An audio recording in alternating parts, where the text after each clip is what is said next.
So welcome to our final night of the End of Life webinar series. And tonight we are joined by Scott Eriksen from Hamilton's Funeral Home and Deacon John Doherty from St. Paul's Episcopal Cathedral. And we're going to learn a little bit about funeral preparation. So I'll pass it on over to you, Scott. Okay. All right. Well, I appreciate the opportunity. I mean, we always appreciate the opportunity to just talk to the community, to visit with the community about the advanced planning services that we have to offer. I'm Scott Eriksen. I'm the director of Hamilton's Advanced Planning Division. I have been with Hamilton's now for a little over 22 years. I certainly love the company that I work for and represent. There we go. We got somebody new. Awesome. Welcome.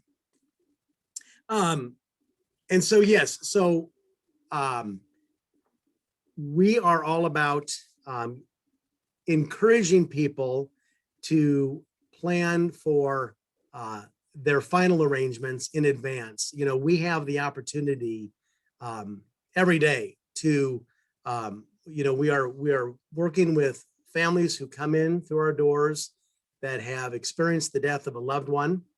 And obviously, whether or not somebody has planned in advance, our goal is to make that a very positive experience for them as they make preparations for their loved one. But there is a difference when families walk through the door of our funeral home and they know that their loved one has taken care of things ahead of time. It is truly a gift at that time. It certainly doesn't eliminate the emotional component that goes along with experiencing the death of a loved one, but it can make that time much less stressful. Having important decisions made that family members don't have to worry about making, knowing that the information that is needed is already on file. And certainly if someone has either pre-funded their arrangements or made sure that the financial obligations will be taken care of, that is a tremendous gift for families. And so, I know that there were some documents that were made available to those that would be attending the presentation. But we have one of the documents it's titled Simple Conversations. And it really just kind of outlines the talking points that I want to highlight and that we like to highlight when we have the opportunity to, give a presentation. And really, that's what it is. At least it starts out as just a simple conversation. Advanced planning is nothing more than the process of setting out the wishes and instructions to be followed at the time of a person's death. And we always like to stress, at least at Hamilton's, that there's the pre-planning component, and we encourage everyone to pre-plan. Talk to your funeral home of choice, sit down with them, get a plan in place. Then there's the pre-funding component. And oftentimes we do meet with folks that come in and say, I want to figure out my final arrangements. I want to know what it's going to cost, and I want to get it paid for. Other people come in and say, you know what? I just want to get a plan in place. Maybe they have made other arrangements to take care of the financial obligations, or maybe they come in and say, I want to get a plan in place. I want to kind of find out what things cost, but then I need to figure out what I'm going to do to make sure that those expenses are taken care of when the time comes. It might be pre-funding those arrangements down the road, but we want to make it very clear that those things can be done separate from one another, or they can be done together. And I just always like to stress, I think this is important. This is one of the things that attracted me to Hamilton's. And I just think it's important to say, a lot of people who do what I do at other funeral homes are commissioned salespeople. There's nothing wrong with being a commissioned salesperson. There's nothing wrong with a funeral home compensating an employee that way. However, Carlton Peterson as we were talking about earlier, made a very conscious decision many years ago that no one at his funeral home would ever be compensated that way, because Carlton wanted to ensure that as we sit down across the table from someone, that we are always seeking to do what is in their best interest. So, one of the things that I think sets Hamilton's apart is that there's no pressure. Our job is to inform and educate. We want you to understand what you can do. We want you to understand the options available to you. And then it's your decision, what you do with that information. But, I mentioned that when the family comes in and arrangements have been made in advance, that it's a gift.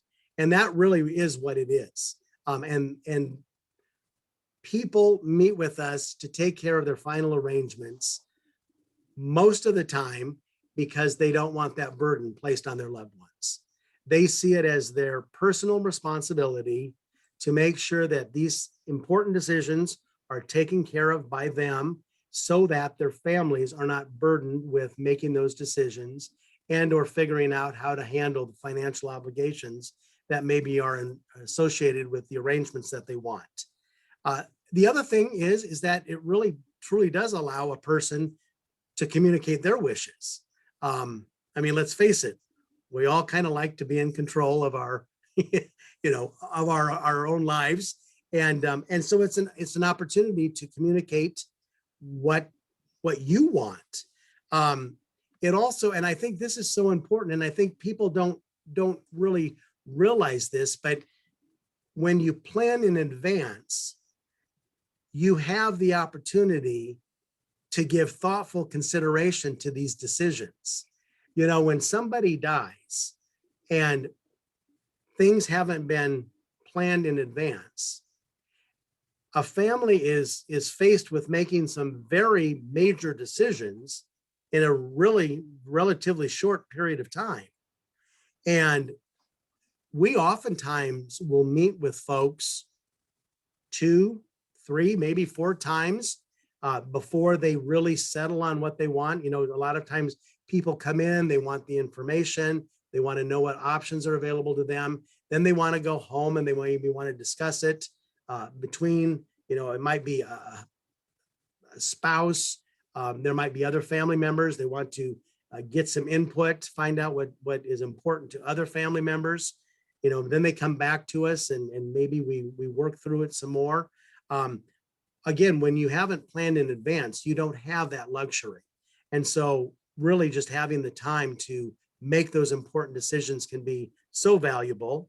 Ultimately, it's about peace of mind. It sounds kind of cliche, but that is what it is.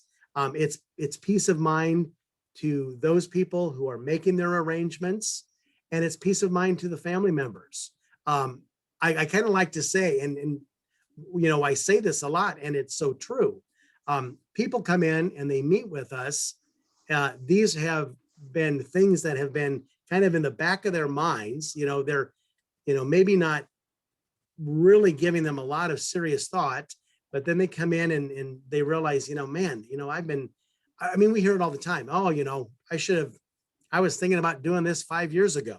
And I'm finally to the point now where I'm coming and talking to you. And what I like to say is, once a plan is in place, you cross it off your to-do list and you don't have to think about it anymore. You know that everything's in place and you just cross it off the list and you're done. And you move on with living life. And as we touched on in some earlier conversation, funerals, when someone dies, the reality is that it's an emotional time, and it is a time when many times family dynamics, those things surface. And when someone has planned ahead, you can help avoid family division. We see it all the time. And so planning ahead can help avoid that, because we don't have to, sometimes you have a family member that thinks we should do this, and you have a family member that thinks we should do that. Well, you know what? If mom or dad already planned it, there's nothing to discuss. We need to honor their wishes. And so it avoids family division. It also avoids emotional overspending. I mean, some people, I think, sometimes feel like funeral homes are there to prey upon people at a very emotional time. That's not true, but one of the best ways to avoid that potential for emotional overspending is to plan ahead. Plan ahead when everybody's happy and healthy, and you don't have that emotional component involved. It really just start as a simple conversation. People come in, we sit down, we talk, we visit, we kind of get to know the people that we're meeting with. I know that one of the documents I sent over was a personal information sheet. It's a great way to kind of start a meeting. It allows us to get to know the person that we're visiting with. It allows us to gather information that will be needed at the time services are needed, to complete documents such as the death certificate. It also allows us to learn about their family, to learn about different family members, where they live, how we get a hold of them. So when that time comes, we know who we're going to be talking to. We have phone numbers, we know, addresses or towns that they live in. It also is an opportunity to record information that maybe people want specific to their services. Anything from, people come in and they maybe already know, I want these songs played.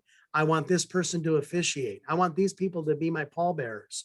And so we can gather that kind of information, again, just to make it easier for the family when that time comes. And then if there are cemetery arrangements in place, we want to know about those as well. And so we just talk, we get to know them. We start to visit about how they want, do they want their life celebrated? How do they want their life celebrated? Are they thinking of, a traditional burial where they're going to be buried in a casket in the cemetery? Do they want to be cremated? If someone chooses cremation, all of a sudden you have lots of options, because you can have a traditional funeral with a cremation to follow, and then have maybe perhaps a burial of cremated remains. You can maybe you want to be cremated first and then have a service to follow. That kind of a situation then would bring up a conversation about whether or not it would be important to a family to have a private viewing prior to that cremation. Someone can come in and be cremated and not have any services at all.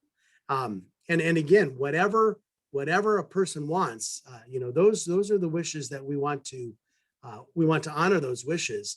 But there are lots of options, and sometimes people don't know all the options that are available to them. Maybe somebody wants to have their body donated. And so we can assist them in walking through those options. But and I know, again, I sent over a copy of our general price list. We walk folks through our general price list. They need to understand the services that we offer, the fees associated with those services.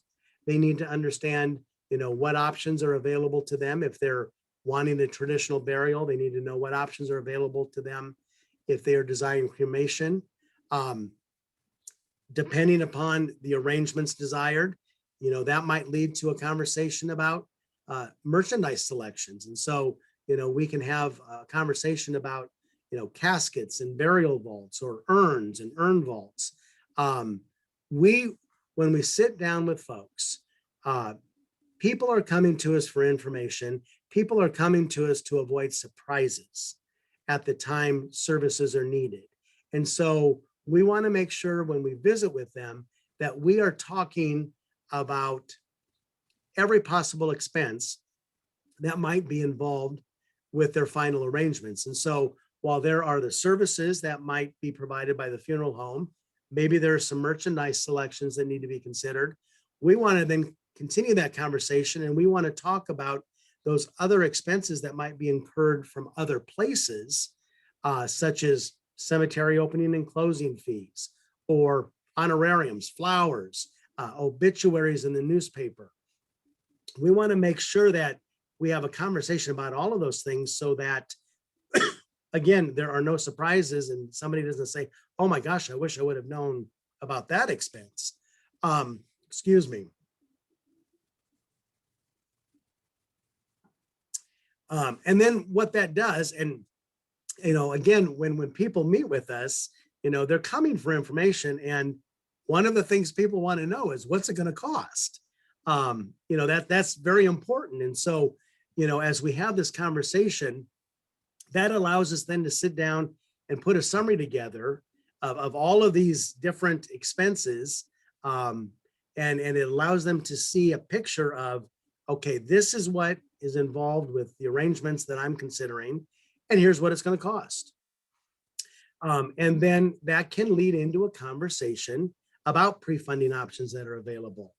And again, you don't have to prepay to pre-plan, but some people are very interested in pre-funding their funeral arrangements. It allows someone the opportunity to pay for those services and merchandise selections, those expenses at today's cost, knowing that those things will then be provided. We give a guarantee that we will provide our services and merchandise selections that you have paid for at the time they're needed at no additional expense to the family. And so there really is value and benefit to prepaying your funeral expenses if that's something that you want to do, and if you're in a position to do that. We use a funding vehicle through a company called Forethought Life Insurance Company. Funds go into that funding vehicle. They're not tied to the funeral home. They stay separate from the funeral home until services are needed. They are the policies that we set up are 100% transferable. Sometimes people say, what if I relocate? What if I move to live closer to my kids that live in another state and I no longer need the services of Hamilton's? Well, those policies are 100% transferable, so they can transfer to another funeral home. They're also they're a policy that can be made an irrevocable contract, which is important. So if you have somebody who maybe outlives their assets, maybe they go into a nursing home, something comes into the picture towards the end of their life and they need to qualify for assistance, a prepaid irrevocable funeral policy is the one thing that they are allowed to keep at that point. And so it's important to know that that those policies can be made irrevocable. It's not where you're prepaying your funeral. You're buying your funeral in advance. The funds go into a funding vehicle that happens to be an insurance product, but you're not buying an insurance policy. And so anybody at any age and any health situation can do this. There are payment options available. Sometimes people say, I can't afford to pay for my funeral all at once. You don't have to. There are payment options available. So just a lot of different ways to handle it.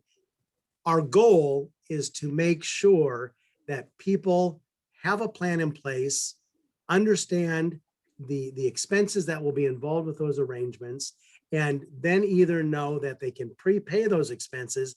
And if they don't, at least we can have a discussion about then how do you intend for those expenses to be handled at the time so that we can avoid that being a burden that falls on their loved ones. So we're just all about informing, educating, making people aware of their options, and helping them make that time easier when the time comes for their families.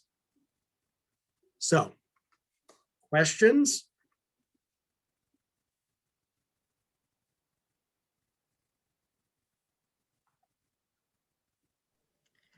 Thank you so much, Scott. Well, absolutely.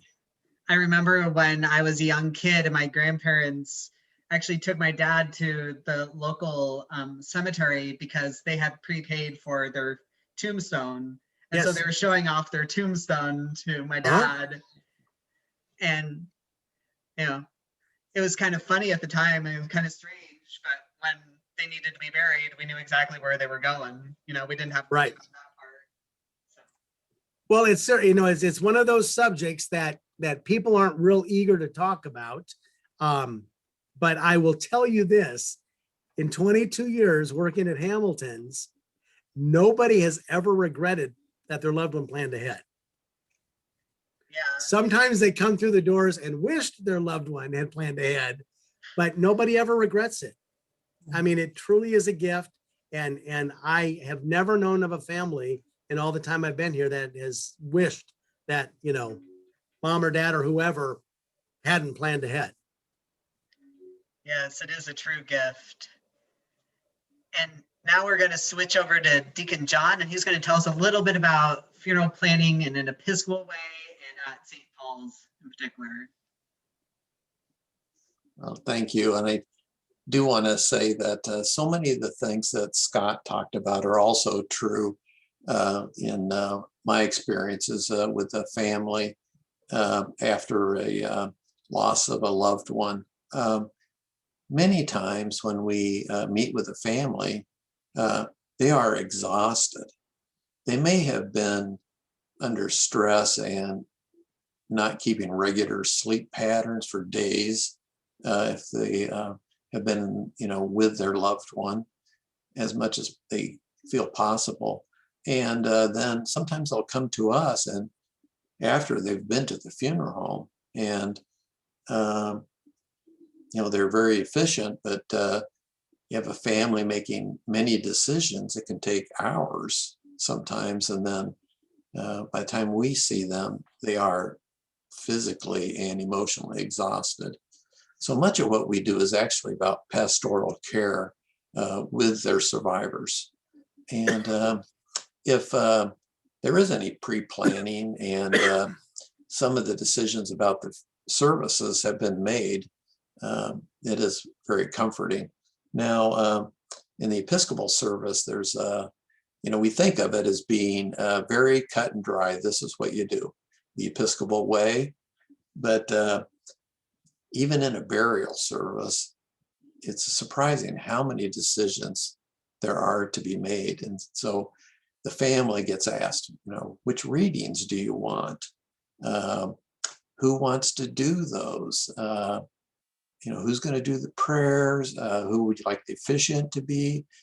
It's rather interesting how many questions there really are in what we would call a very set service.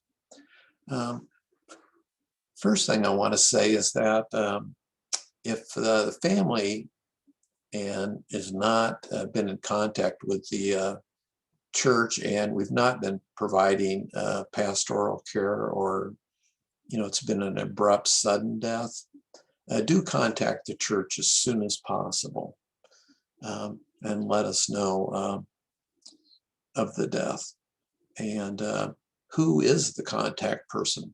As Scott mentioned, sometimes we may know the deceased, but we may not know their family necessarily, how to reach them, emails, phone numbers, any of that.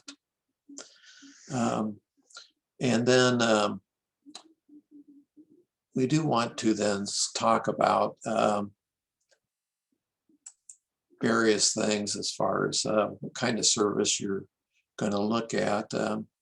We have a burial customary, which lays out a lot of the things that are questions that you might have. Of course, the Book of Common Prayer, if you refer to that, it's about page 469.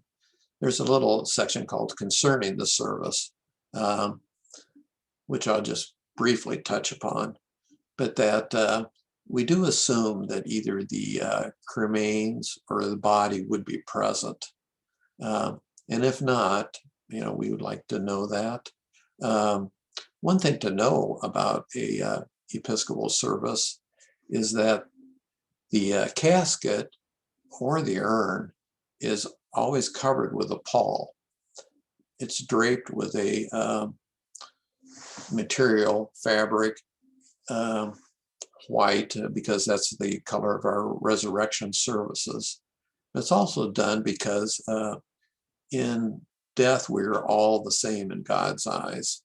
And It's not about how fancy your casket is. It's not about what your urn looks like. Everyone comes in and out of the church the same. Another thing to remain that is important to note is in the Episcopal service, the casket remains closed from the time it comes into the church until the time it leaves. It's not open. There's no viewing in the church. So if there is viewing, that's usually done in a place outside the church. There are exceptions to this. As I said, the rules are the rules until they're don't apply because of pastoral needs. Someone flies into town at the last minute. They haven't been able to see their grandmother yet. So, because of love and needs, there's always exceptions to the rules. Usually funerals are done in the context of a Eucharistic celebration, but it's certainly not mandatory. As a matter of fact, in my experience, I would say that it's probably about half the time. But usually, many devout Episcopalians do want a celebration of the Eucharist. One wonderful thing about the Episcopal Church is that everyone's welcome to come to our altar and receive the Eucharist. Don't have to, but at least they're entitled to that and more than welcome. It's customary for the one of the clergy persons, be that the bishop, or the provost or a priest of the cathedral, or myself. It's not really usually a eulogy. There may be some sharing, however, during a service, usually before the homily, which kind of wraps up any of the sharing, and it's used more about talking about the resurrection and that person's life in the context of his life in Christ. Now there's an opportunity for 4 different readings out of this scripture to pick. The burial rite gives some really good suggestions, but it's not limited just to those. Those are great readings from our sacred text about the resurrection. But, if there is a scripture that was their favorite, there's no reason those can't be read either. And I know we've got a musician in our midst tonight, and there's many people that want certain music played at their service. So this is another thing that's really good to write all this down and share it with your loved ones. Again, the cathedral has forms you can fill out that walks you right through this. Which reading you'd like, music, where you might want that music done. You can even write down, who you would like to do some of those things. We love to have family members involved in the service, whether they would do some of the prayers, do the scripture readings, or if you have a musician in the family, that's just lovely. It's tough, but they do it, and it's very meaningful. You can also pick which Eucharistic prayer you'd like, or if you're familiar in the Episcopal Church, we have what we call Rite 1 or Rite 2, different language, basically the same service, but laid out a little bit differently. You can choose that. We do a few Rite 1 services still for people that that was the service they grew up with. So when their family remembers, that's their sacred text. So that's what we use for them, again, to honor their wishes. And we do to work in close cooperation with the funeral director in the funeral home in planning the services and in the actual celebration about, ushering and timing everything and having the body brought in and out of church. The flowers at church, I just want to talk about that briefly, is that, again, it's kind of because we want everyone to be treated the same in the eyes of God and in the church. We restrict the flowers that are at a funeral. The ones that are brought into the church are either in the altar vases or a couple stands, very simple. So we don't have lavish, extraordinary floral arrangements filling the church. And again, no flowers on top of the casket. Inside the church, it's covered with a pall for the same reason that we don't want people judging what kind of a casket it is. This actually came out of a time of plague where not only were so many people dying, they couldn't build caskets fast enough, but so many poor people were dying and having to be buried, and caskets were reused. So they were covered. So no one knew what kind of a casket it was. Now, there are some fees involved, and those are all just kind of recommended amounts that would be given to the officiants, musicians, the organist, and totals about $600. But I can tell you from experience, I've received much less, much more, nothing. And no one has ever turned away from St. Paul's, if you're a member of our church, because of a lack of funding. I've only had one person actually did prepay that because they had limited means and they wanted to make sure that everyone was compensated. So we held that money until the time of their death. The have some fees also involved in if you wanted to be buried inside the cathedral. We have a columbarium, and there's down in the chapel, and it's a beautiful place to be buried. And if you're attached to the cathedral and want that to be your final resting place, it's we've got it's $1,000 for most of the niches. There are some available at $750. There's room in each one of them for 2 urns of the customary size. They're just a little bit under 12 by 12. So most of the urns fit in them, but because there's a few that are just a little shorter than others, we always measure them. So to make sure that your urns do fit in there. We've only had one that didn't fit, and it was because they had made it themselves and they didn't check with us at all, and it was way too big. So we had to quick look for another urn for that person, but it all worked out for the best. Yeah. Now, one thing that's not involved in those, that $1,000 or $750 for the columbarium, is they have marble face on the niche, and they don't have to be engraved. We do actually have some people that are interred there that they've never had their niche engraved. The family just didn't deem that important, so it just was not done.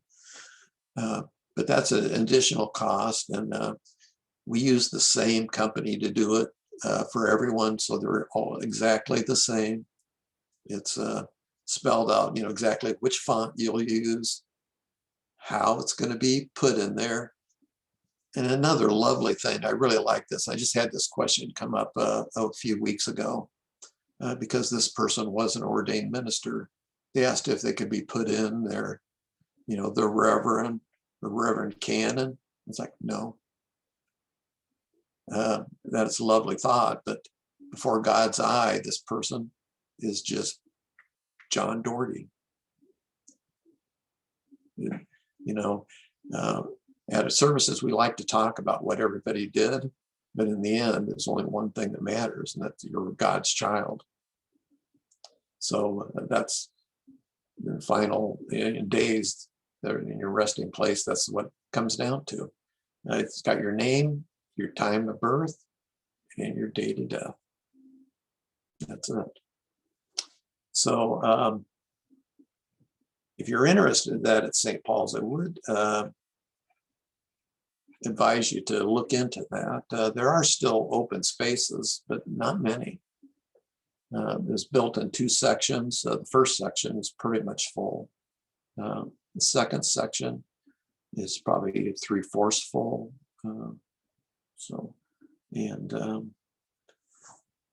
I know that we've had just a few buy in the last few weeks and purchase them.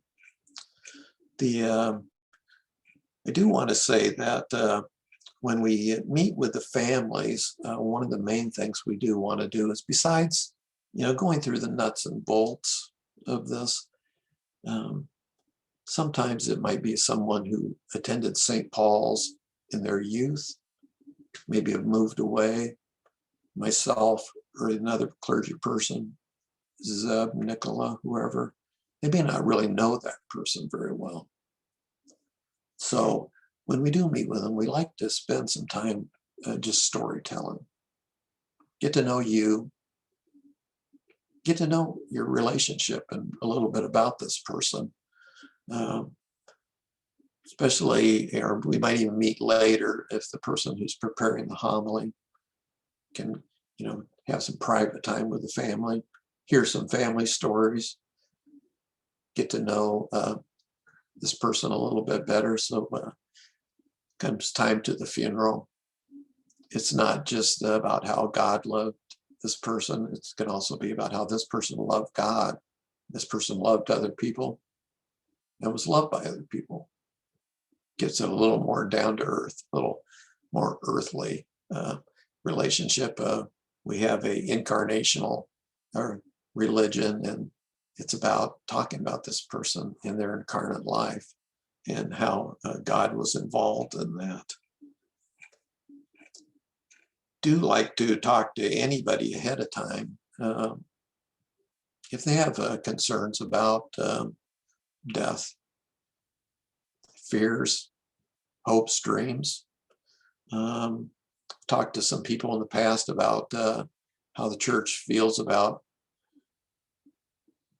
being cremated versus being, buried in body, and about resurrection and what that looks like.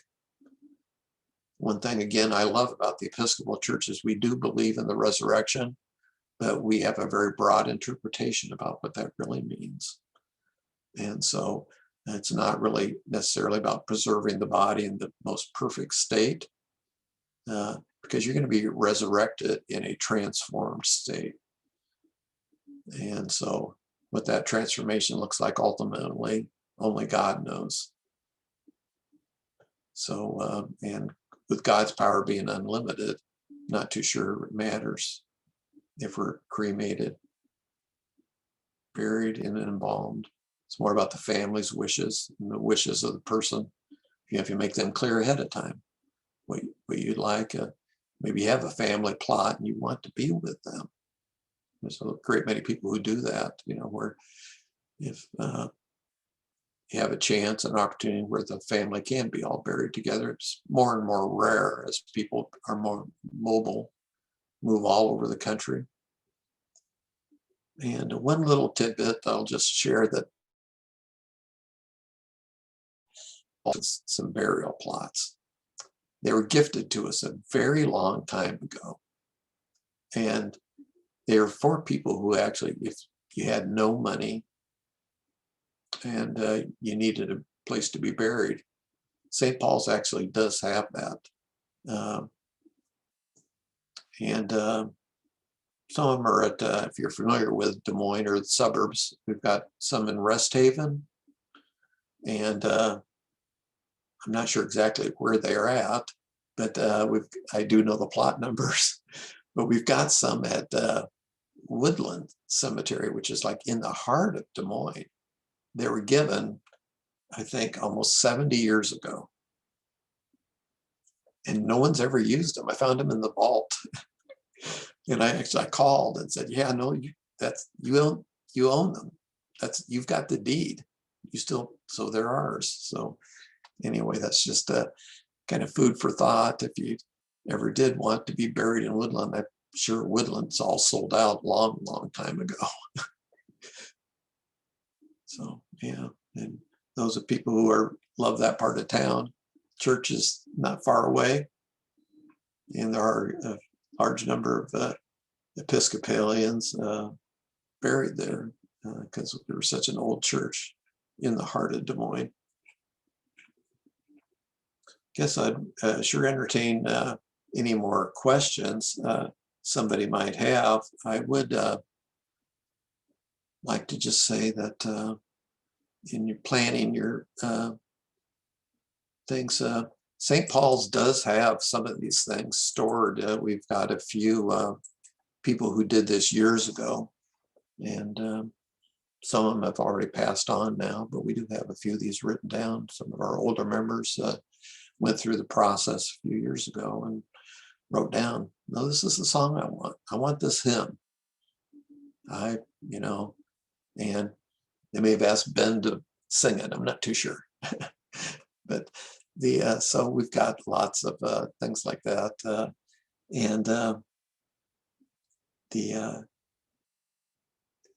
But get this down, right? Tell your relatives, who you think might be planning it. Make it very clear, because they don't want to have to find out at the last minute that you wanted to be cremated. Nobody knew, or that you wanted a simple service. Maybe you don't want all the bells and whistles. Make that known ahead of time.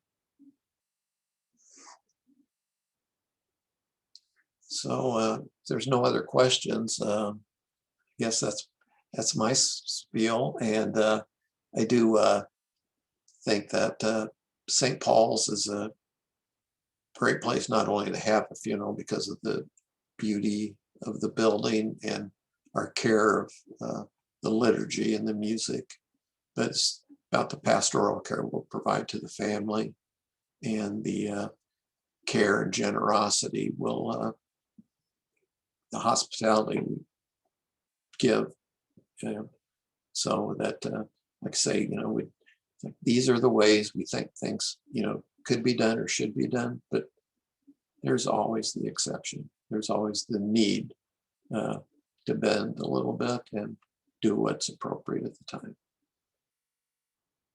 So God bless you all. Thank you, John.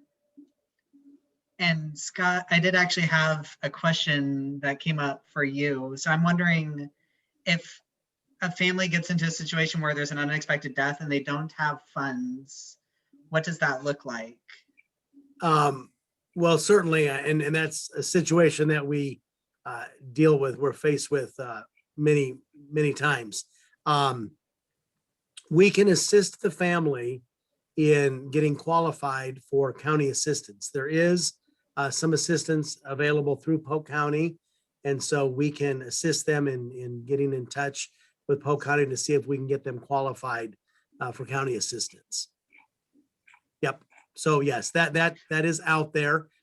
You do have to qualify for it, and so again, that's why planning ahead is so important, because we do want to try and avoid that situation. But yes, there's assistance out there if they qualify for it, and we will help them get that.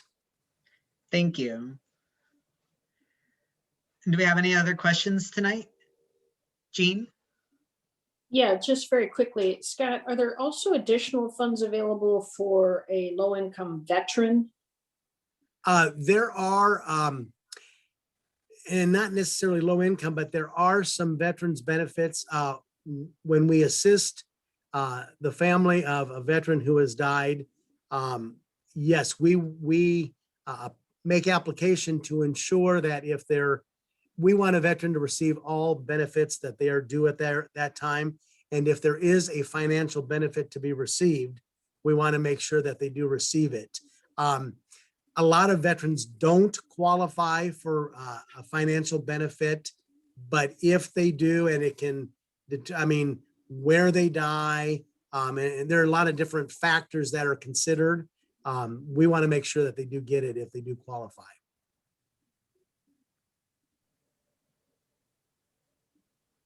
Yes, Ben.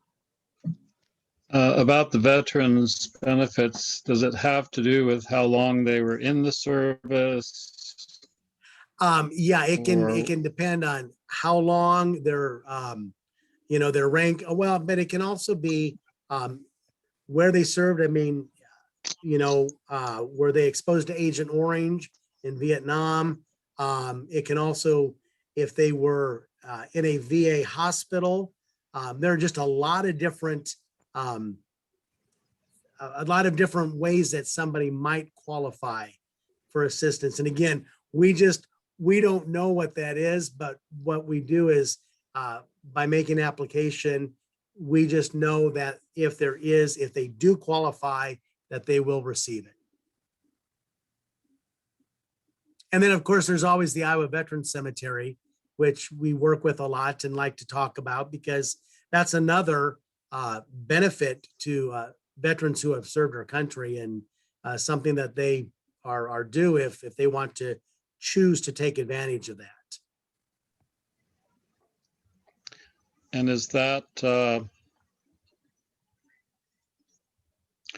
that coverage, do you just kind of work with whatever that is, or do you just apply that to the cost that the family?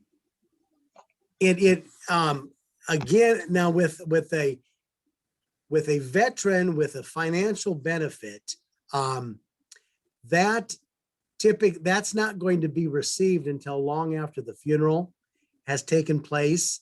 And so it might be, resources that somebody can basically reimburse themselves with, but that would be one of those things that wouldn't necessarily be ready available to be applied towards funeral expenses.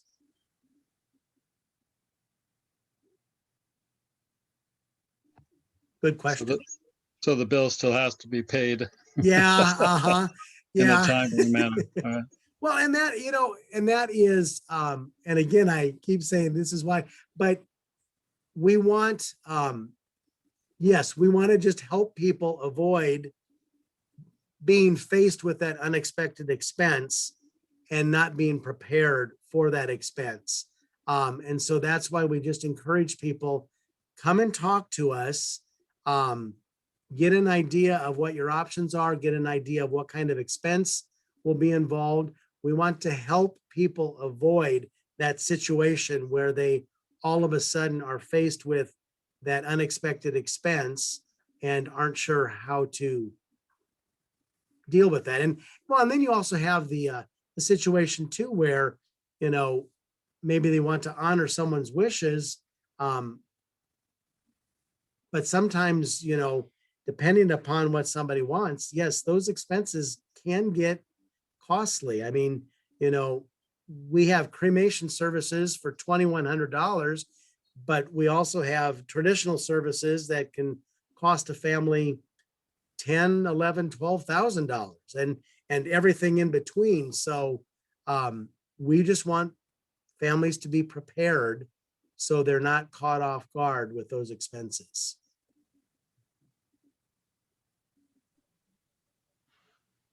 Even if a family is going to use, maybe there's an insurance policy, that's great. Let's make sure that there's going to be enough coverage, enough proceeds available to cover what the individual is going to want. And do life insurance policies usually come in enough time to pay for funeral expenses, or is that another reimbursement sort of thing? If typically, so I'm thinking a lot of things here. First of all, if somebody's planning ahead and they are intending to use proceeds of a life insurance policy, we can't make someone do this, but we will encourage them to consider making the funeral home the first beneficiary of the policy and then making other family members contingent beneficiaries, because it makes things a lot easier when we, as the funeral home, can talk with the insurance company. An insurance company won't talk to us unless we've been made beneficiary. The other thing is there are a lot of policies. If somebody has a loved one die and there's an insurance policy, we ask them to bring in that policy information.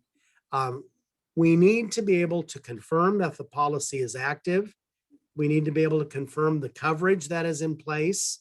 And then hopefully in most situations, there is the opportunity to make an assignment of the proceeds or a portion of the proceeds to the funeral home, which basically then we are securing payment. And while that, might take a little while for that payment to come, we know that that's secure and we can move forward with services as though we have been paid in full at that point. So we have an individual on our staff that deals with insurance companies on a daily basis. And so we assist families in filing claims, getting assignments made so that those proceeds can be used for the funeral expenses. Now, there are situations, and just to be very upfront, there are situations where there are insurance companies. Insurance companies can be a little challenging to deal with at times. And sometimes there are some that are just really difficult to deal with. And maybe we can't confirm a policy. We can't confirm a death. There are insurance companies that maybe won't provide that information for days, if not, longer than that. Or it's not assignable, in which case then yes, somebody can be faced with needing to handle a funeral bill up front. Now, hopefully then they can be reimbursed once those insurance policies come available. But there are situations where, some insurance policies do not pay out in a timely manner or aren't assignable, or they won't cooperate with the funeral home. And so, there can be those situations. That's why if people are planning in advance, we at least know the things to ask their insurance company to avoid those situations at the time services are needed. Does that make sense? And does that help? Yes, that does make sense. Thank you. And do we have any more questions tonight? Well, this has been an amazing conversation. I'm so thankful for Scott, you being here, and for Deacon John, you helping out as well. And we pray that this is very meaningful for everyone. And just want to say good night. Thank you for the opportunity. We appreciate it. Good night.